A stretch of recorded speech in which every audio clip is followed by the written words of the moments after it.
Əziz qardaşlar, bugün dünyanın fərqli coğrafiyalarında yaşayan, dilləri və rəngləri fərqli olmasına baxmayaraq, duaları və qəlbləri eyni istiqamətdə olan müsəlmanların Ramazan bayramını qeyd etdiyi gündür.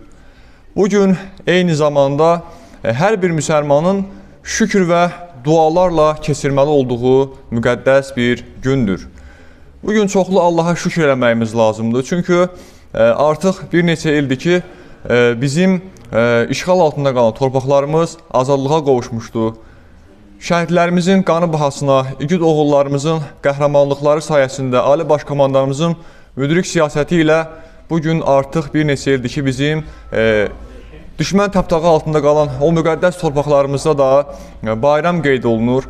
Artıq bir neçə ildir ki, azanlar oralarda səslənərək o bölgənin torpağını əvvəlki təravətinə geri qaytarır. Ona görə də ilk növbədə Allah Teala'dan dua edək ki, şəhidlərimizə Uca Rəbbimiz rəhmət eləsin, məkanlarını cənnət qərar versin.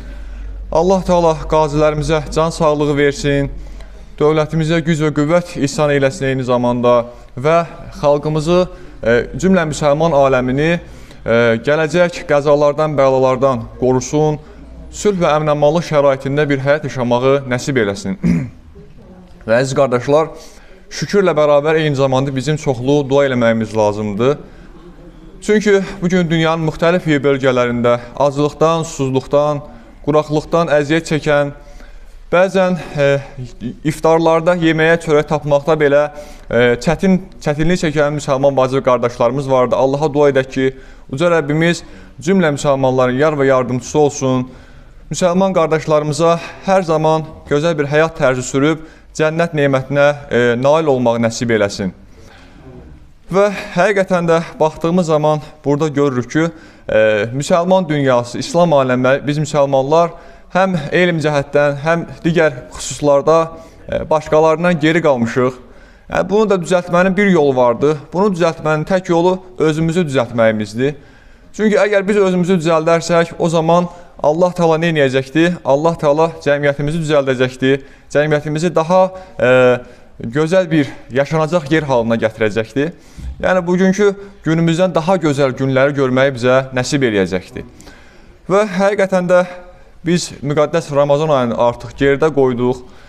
Ramazanı Peyğəmbər sallallahu aleyhi ve sellem buyurur ki, əvvəli rəhmət, ortası məğfirət, sonu isə cəhənnəm ateşindən qurtuluşdur. Yəni, biz oruç tutaraq Allahın rəhmətinə qovuşduq.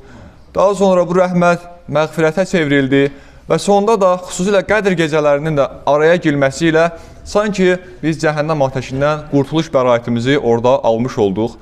Və unutmamalıyıq ki, bu bəraəti aldıq, amma onu qoruyub saxlamaq da bir vəzifəmizdir. Çünki hər an əlimizdən çıxa bilər, heç kim imanından sığortalanmayıb, sabah kimin nə edəcəyi bəlli deyil. Ona görə Allah Teala'ya dua edək ki, ey qəlbləri haldan hala çevirən Rəbbimiz, bizim qəlbimizi hər zaman dinin üzərə sabit qədəm eylə deyə mübarək gündə Uca Rəbbimizə dua edək.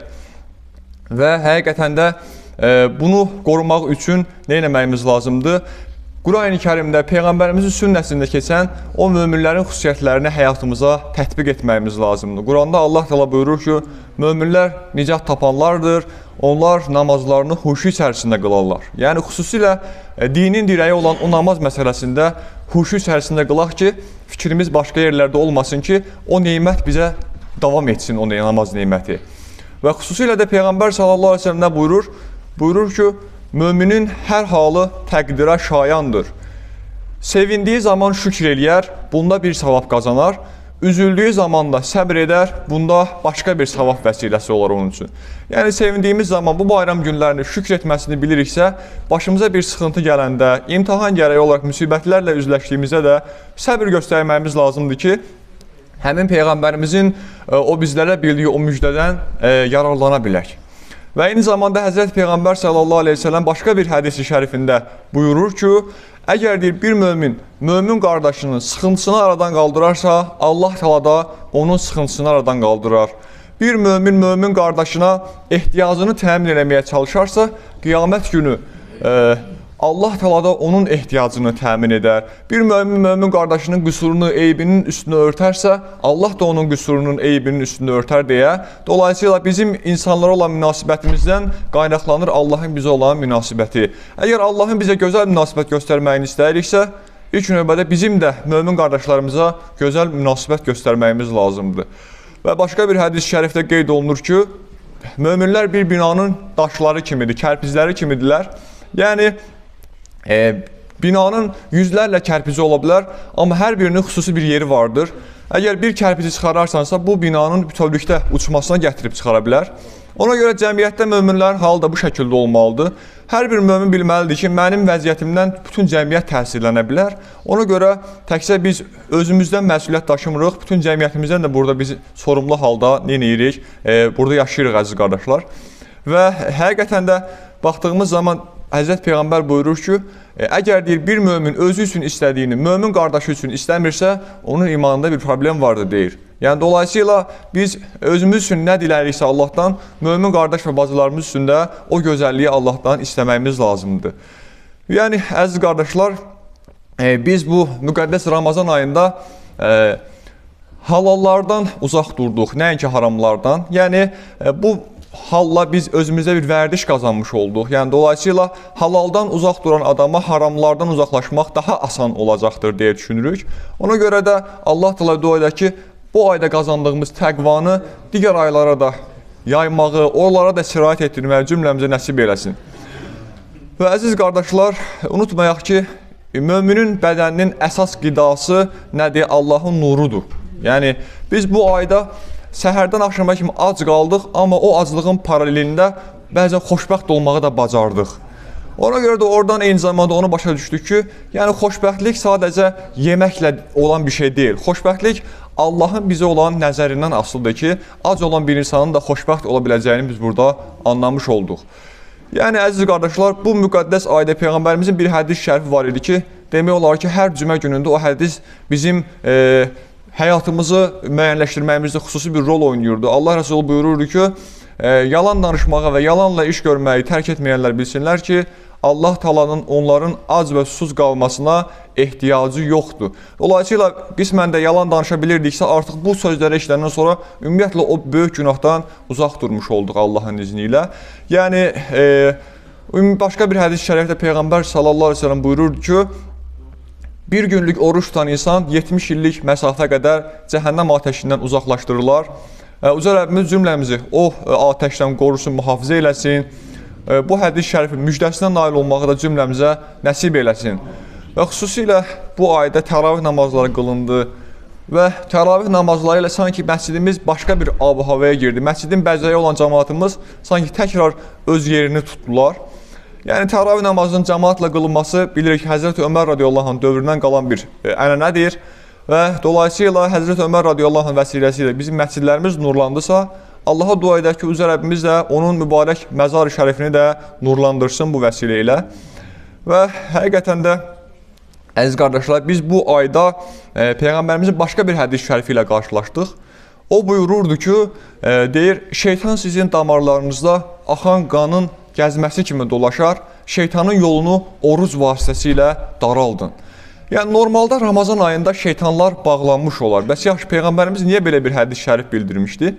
Peyğəmbərimiz bu hədis şərifi şeytanların azğınları bağlanır bilirik ki, Ramazan ayında, amma zəif şeytanlar hələ də ortada olurlar və insanın ən böyük düşməni nədir? Onun nəfsidir. Sanki oruc insanın nəfsini zəiflətmə mahiyyətində olduğuna görə Peyğəmbər sallallahu aleyhi ve sellem bu istiqamətdə bizə xüsusi diqqət göstərməyimizi tövsiyə etmişdi.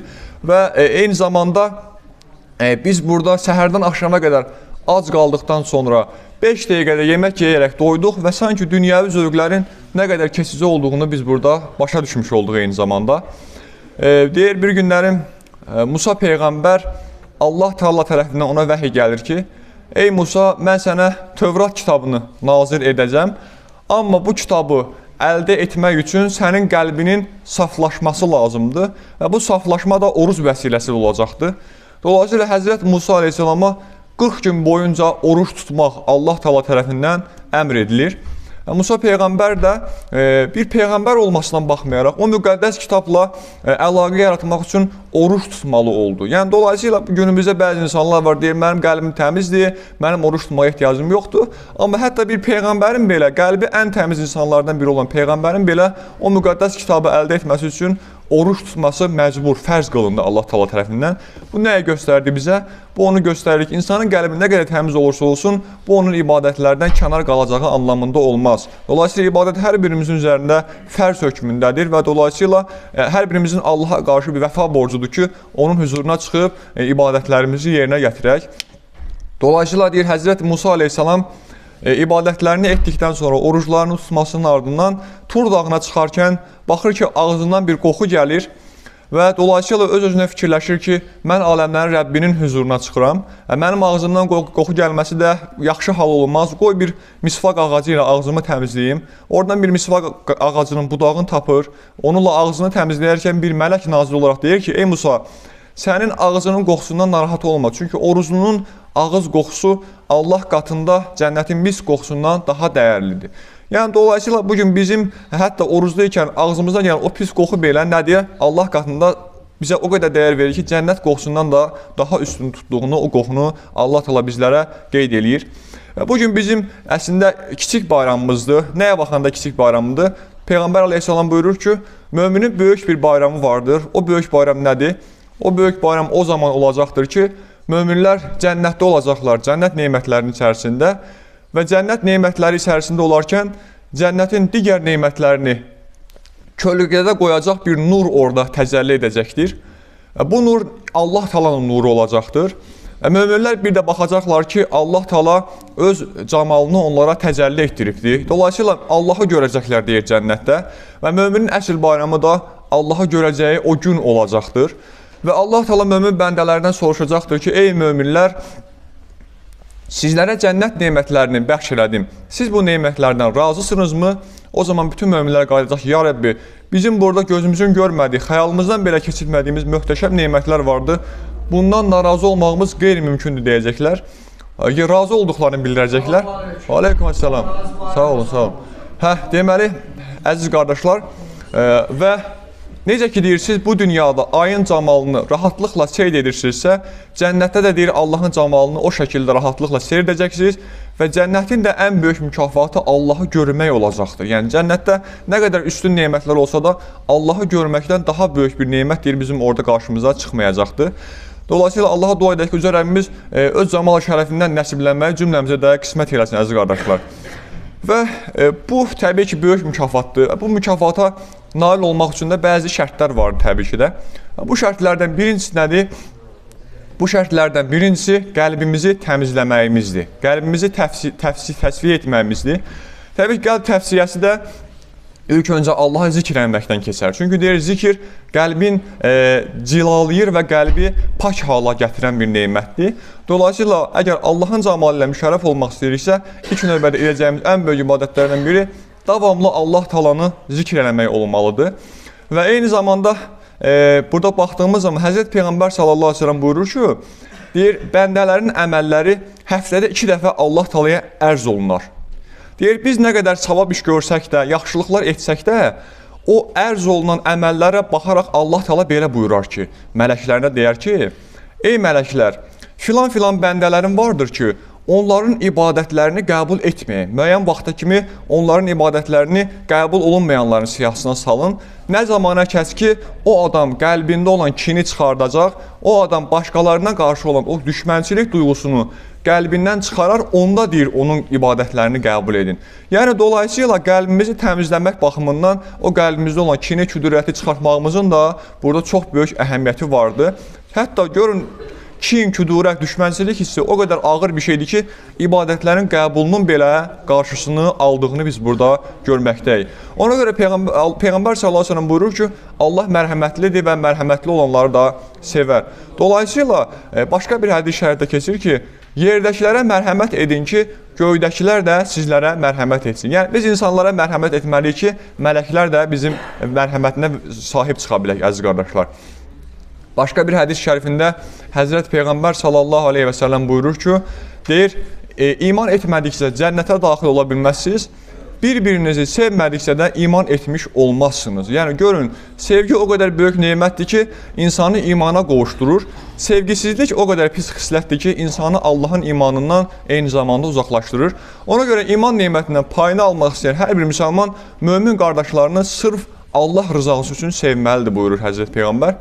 Və bir hədis şərifində qeyd edir ki, deyir, axirət günü elə nemətlər olacaq ki, çox möhtəşəm görünüşdə olacaqlar.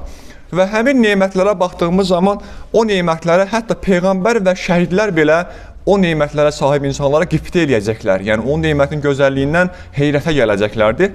Soruşurlar ki, ya Rasulullah, bəs bu nemətlər kimə veriləcəkdir? Deyir, bu nemətlər Allah rızası üçün bir-birlərini sevən müsəlmanlara veriləcəkdir.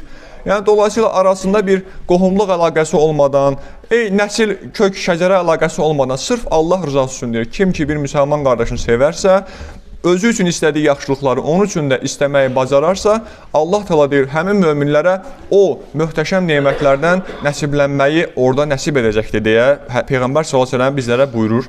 Amma bir də vardır ki, özünü yalandan sevmiş kimi göstərib, üzdə güldükdən sonra arxada bəzi şeylər danışan insanlar da olur həqiqətən də. Bunlar üçün isə Humazə surəsi nazil olmuşdu. Humazə surəsi nədir? Vailul likulli humazətil lumazə əlləzi cəma'a mələv və əddədə yahsabu ənə mələhu əxlədə kəlləl yunbəvənnə fil hutama buyurur Allah təala. Yəni deyir ki, üzdə gülüb arxasızca danışan insanlar, onlar deyir, cənnətə gedəcəklərini mi zənn edirlər? Halbuki onlar hutəmə cəhənnəmlərinə gedəcəklər deyə Allah birbaşa, Allah Teala Həzrətləri Quran-ı Kərimdə bunu bizə bildirir. Dolayısıyla əgər bir mömin, başqa möminin üzünə güldükdən sonra arxasızca danışarsa, dolayısıyla bu onun cəhənnəmə getməsinə səbəb olacağını Quran-ı Kərim ayəsi bizlərə burada göstərmiş olur. Və əziz qardaşlar, baxdığımız zaman burada görürük ki, həqiqətən də biz bu dünyaya bir qarşılıq ödəmədən gəlmişik. Yəni, Allah Teala bizi ana bətnindən dünyaya gəlməyimizə vəsilə anamızı yaratdı. Daha sonra bizə çoxlu nemətlər ikram elədi. Ana-ata neməti bunun başında gəlməkdədir. Və sonrasında isə nə nemətləri vardır? Bunların hamısını bizə qarşılıqsız verir Allah Teala. Quran-ı Kərimdə də deyir ki, Allah Teala sizə buna qarşılıq bir şeylər istəməz. Amma cənnətin bir qarşılığı var, əziz qardaşlar. Cənnəti qazanmaq istəyiriksə, birinci növbədə Allah Teala'ya sadiq olduğumuzu göstərməyimiz lazımdır. Və oruc ibadəti də buna bir nömrəli nədir? Sübutdur. Məsələn, bu dünyada bir-birini sevən iki insan nə göstərməlidir? Fədakarlıq göstərməlidir. Məsələn, dünya sevgisi anlamında bir adam sevgilisinə məsələn bir gün hədiyyə almayanda o birisi gün sevgilisi ona narazı qala bilir bəzən ki, sən mənim yolumda fədakarlıq etmirsən, sən mənə dəyər vermirsən deyə ondan inciyə bilər. İlahi sevgidə də bu kateqoriyadan dəyərləndirməyimiz mümkündür. Yəni biz sanki oruç tutaraq Allaha qarşı olan sadiqliyimizi, ya Rəbbi, mən sənin rızan üçün ac qalmağa belə hazıram. Yəni bütün fədakarlıqları etməyə hazıram. Sanki simvolik xarakterli burada biz bir şeyi göstərmiş olduq əslində. Orucun belə bir hikmətdə qarşımıza çıxmaqdadır. Yəni, eyni zamanda onu da qeyd edək ki, bu qarşılığı ödəmənin yolu nədir? Cənnət nemətini necə qazanaq? Bunu malımızdan Allah üçün ayıracağıq, zamanımızdan ayıracağıq. Məsələn, bilimiz bir şeyləri yaxşı bildiksə, birimiz yaxşı ustalıq bacarırıqsa, həmin qabiliyyətimizdən başqalarına da bir şeylər öyrətməyə çalışacağıq. Dolayısıyla bugün mən bunu bilirəm, qoy başqaları bilməsin deyə yox, mən bilirəm, qoy başqalarına da bir faydam toxunsun deyə bir hərəkət etmək lazımdır. Çünki Həzrət Peyğəmbər sallallahu aleyhi ve sellem buyurur ki, insanların ən xeyirlisi başqalarına qarşı ən faydalı olandır. Yəni, insanın Allah qatında dəyəri insanın cəmiyyətdə olan dəyəri ilə ölçülür eyni zamanda. Cəmiyyətə nə qədər faydası, xeyri toxunursa, bu onun Allah qatında bir o qədər də dəyərinin olduğunu göstəricidir. Məsələn, bir dəfəsində Peyğəmbər sallallahu aleyhi ve sellem deyir cəmiyyətə ki, bəs kasıblara kömək eləmək lazımdır, hər zaman onlardan yan olmaq lazımdır. Bu zaman Talha radiyallahu anh bu sözü eşidər-eşitməz, gedir xurma bağçaları içərisində bir evi olur. Bağça ilə birlikdə evinin tamamını kasıblar yolunda infaq eləyir, sədəqə verir. Bu zaman Peyğəmbərə gəlirik, ya Rasulullah, sənin bu əmrin üzərinə mən də bu işi gördüm, mənim ibadətim Allah qatında qəbul olundu mu deyə soruşur. Peyğəmbər sallallahu aleyhi ve sellem buyurur ki, bəli deyir, sən Allahla gözəl bir alış-veriş etdin deyir. Yəni, dolayısıyla bu dünyada insan ticarət qurursa, ilk növbədə Allahla ticarət qurması lazımdır. Çünki Allahla insanın ticarəti bir nəyə bənzəyir? Mən bugün dostuma deyirəm ki, sən mənə 5 qəpik verəcəksən, mən sabah o 5 qəpik sənə bir meşux qızıl müqabilində geri qaytaracam. O zaman təbii ki, dostum mənə güvənirsə, onu mənə verəcək, mən isə onu ona artıqlaması ilə qat-baqat artıq qaytaracam. Eləcə də Allah da bu şəkildə deyir, siz deyir mənə gücünü satandan verəcəksiniz, mən də deyir bunun cənnət nemətləri ilə sizə qarşılığını verəcəm deyə belə bir müsəlmanlara vəd eləyir. Ona görə də əziz qardaşlar, bu dünyada əsl qazanc hər hansı bir vəzifə sahibi olmaq deyil. Bu dünyada əsl qazanc mal-dövlət, mülk sahibi olmaq deyil. Əsl qazancımız nədir? Bu dünyada əsl qazancımız Allaha qarşı ibadətlərimizi doğru düzgün yerinə yetirmək və salih əməllər işləməkdir. Məsələn, elə insanlar var ki, özümüz şahid olmuşuq ki, uşağı məsələn rəhmətə gedir, imkanlı adamdır, çox zəngin bir insandır, amma nə deyir? Kaş deyir, mən deyir, ən kasıb insan olardım deyir, amma deyir, uşağım sağ qalardı. Yəni, dolayısıyla mal-dövlət sahibi olmaq nə demək deyil? Mal-dövlət sahibi olmaq bu dünyada xoşbəxt olmaq anlamına gəlməz. Bu dünyada həqiqi xoşbəxtlik Allahla bərabər olmaqdır, əziz qardaşlar. Buna görə bütün bunlara diqqət yetirməyimiz lazımdır eyni zamanda və onu da qeyd etməyimiz lazımdır ki, əgər bizim qazandığımız var dövlət bizi Allaha yaxınlaşdırırsa, bu bizim nə xoş bizim halımıza. Əgər Allahdan uzaqlaşdırırsa, o zaman bizim halımız çətin olacaq deyə bunu da qeyd etməyimiz lazımdır. Və Həzrət Peyğəmbər sallallahu aleyhi ve sellem buyurur ki, deyir, Allahın rəhməti bəzən böyük, bəzən orta, bəzən də kiçik salih əməllərin arxasında gizlənmişdir.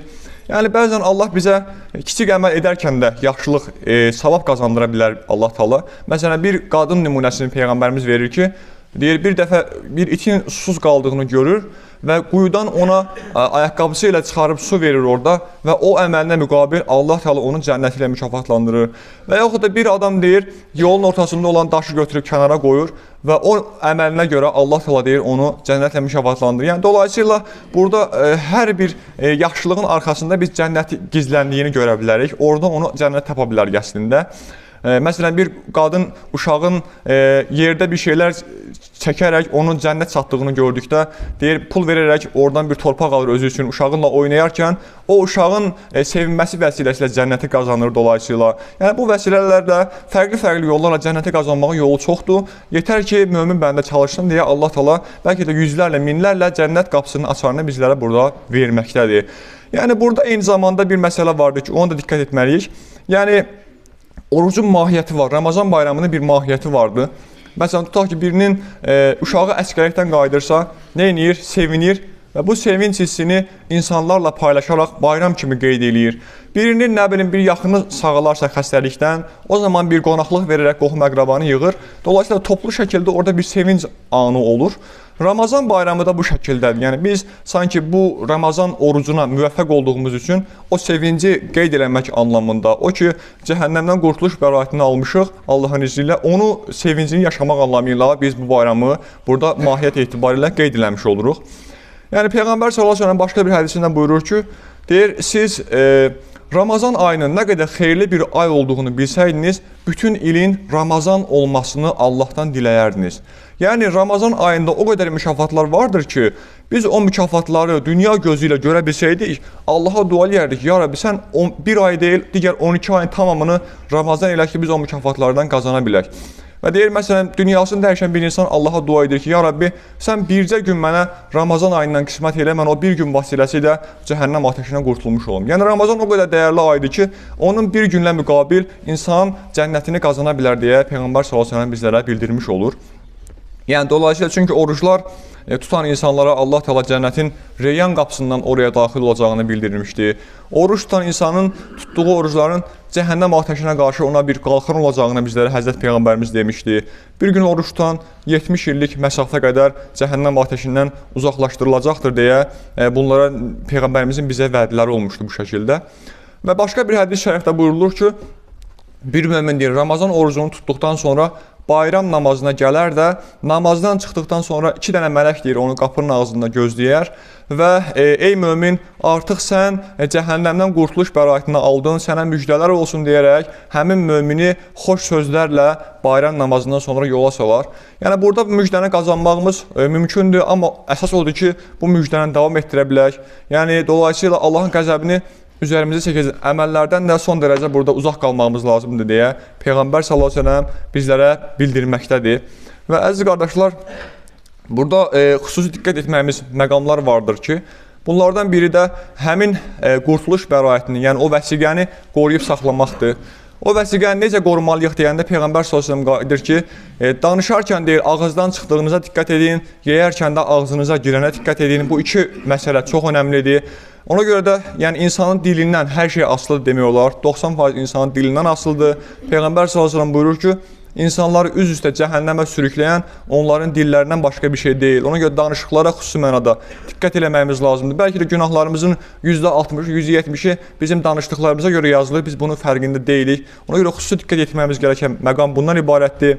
Və bir də yediyinizə deyirik xüsusi diqqət yetirin. Məsələn, Həzrəti Əbubəkir radiyallahu anha bir dəfəsində gətirib bir loxma çörək verirlər. Deyir, mən bu çörəyi yeməyə başladıqdan sonra Qadir, mən bu çörəyi haram yolla qazanmışdım, deyir, sənə verdim, sən də yeyirsən. O zaman Əbubəkir radiyallahu anh çörəyi udmasına baxmayaraq, əlini ağzına salaraq onu oradan qaytarır. O zaman deyir, sən nə edin belə, sən nə edirsən belə, bu çörəyi niyə qaytardın? Bu boyu əziyyət çəkdin, deyirsən burada. Deyir, yox, mən vallahi deyir, öləcəyimi bilsəydim də deyir, o haram loxmanı mən mədəmdən geri qaytarardım, deyir. Çünki insanın dindarlığı onun yediyi çörək nisbətindədir. Yəni, biz əgər halal yeyiriksə, o zaman Allah qatında sadiqlərdən qeyd olunuruq, haram yeyiriksə, o zaman Allah qatında günahkarlardan qeyd olunuruq, deyir. Bu şəkildə gözəl bir nümunə vermiş olur eyni zamanda. Yəni, dolayısıyla kiçik günahlardan da qaçmağımız lazımdır. Çünki önəmli olan günahın kiçik olmağı deyil, önəmli olan əmrinə qarşı gəldiyimiz Allah Taala'nın böyüklüyüdür ki, yəni bu qədər böyük Allaha qarşı kiçik günahın işləməyin belə özü belə nədir, bizim üçün böyük bir qəbahət sayılmalıdır eyni zamanda. Yəni dolayısıyla bir müdrik insan deyir ki, abidlərdən soruşdum ki, sizi Allaha yaxınlaşdıran nədir? Mənə oruç cavabını verdi, deyir. Daha sonra filosoflardan soruşdum ki, siz hikməti harda tapdınız? O da oruç cavabını verdi, deyir. Ac qalmaqda biz hikməti tapa bildik, deyir. Daha sonra deyir, alimlərdən soruşdum ki, siz savadı necə əldə edə bildiniz? Onlar da qayıtdılar ki, biz ac qalmaqla savabı əldə etdik. Həkimlərdən soruşdum ki, deyir, xəstəlikləri şəfanı necə tapmaq olar? Onlar da deyir, eyni cavabı verdi, oruc. Yəni, oruc dolayısıyla nə idi? Xeyir açarları orucun içərisində gizlənmişdi eyni zamanda. Ona görə biz əgər xeyirlərdən qazanmaq istəyiriksə, oruclarımıza xüsusi diqqət yetirməyimiz lazımdır. Deyir, Yaqub Peyğəmbərin 12 övladı var idi. Amma o 12 övladından biri olan Yusuf Aleyhisselamı digərlərinə nisbətən çox sevirdi. Allahın da 12 ayı vardır. Amma o 12 aydan biri olan Ramazanı digərlərinə baxan Yaqub Peyğəmbərin Yusufa olan münasibəti kimi o bir ayı sevirdi. Yəni ona görə də Allah Taala bu aya çox böyük dəyər verirdi. Yəni əziz qardaşlar, biz bugün iftarımızı edirik, oruclarımızı açırıq. Amma bir də haqq yeməmək orucu vardır ki, ona xüsusi diqqət yetirməyimiz lazımdır. Çünki Allah Taala bütün günahları tövbə edərsək bağışlayar. Amma önəmli olan nədir? Önəmli olan haqq yeməməkdir. Çünki haqq yeyiriksə, o günah bağışlanacaq qəbildə olan günahlardan deyil əziz qardaşlar. Və tövbə neməti vardır. Allahın bizə bəxş elədiyi ən böyük nemətlərdən biridir tövbə. Sonda isə onu qeyd edək ki, əziz qardaşlar, bir günlərim şeytanlar eşidirlər ki, Allah Taala tövbə edən insanların günahlarını bağışlayır. O zaman şeytanlar öz aralarında çox narahat olurlar ki, bəs nə oldu? Biz əziyyətlə insanlara vəsvəsə verəcəyik, onlara günah işlədəcəyik, amma onlar bir tövbə ilə bütün günahlarını bağışlayacaqlar. Yəni, bu zaman bizim əziyyətimiz hədər gedəcək deyirlər. O zaman şeytanlar arasında bir nəfər qayıdır ki, narahat olmayın, mən bunun da yolunu tapmışam, deyir. Deyir, onun yolu nədir? Deyir, onun yolu insanlara tövbə etməyi unutturmaqdır, deyir. Həqiqətən bugün cəmiyyətə baxdığımız zaman insanlar sanki tövbə nemətindən məhrum qalıbdılar, tövbə etməyin sanki böyük bir vəbalı olacağını düşünürlər. Halbuki belə deyil. Əgər deyir, insan səmimi qəlbdən tövbə edərsə, Allah Taala deyir, onun bütün günahlarını orada bağışlamış olar. Ona görə də əziz qardaşlar, Allah Taala'ya dua edək ki, Uca Rəbbimiz bu təlim-tərbiyə ayı olan Ramazan ayından lazımi dərsləri çıxartmağı cümləmizə nəsib eləsin. Allah Teala Həzrətləri bu Ramazan ayında qazandığımız o təqva nemətini digər aylara da davam etdirməyə cümləmizə ikram eyləsin. Uca Rəbbimiz bu müqəddəs Ramazan bayramını bizlər üçün xeyirlərə vəsilə qılsın. Vəssalamu aleykum və rəhmətullahi və bərəkətuhu.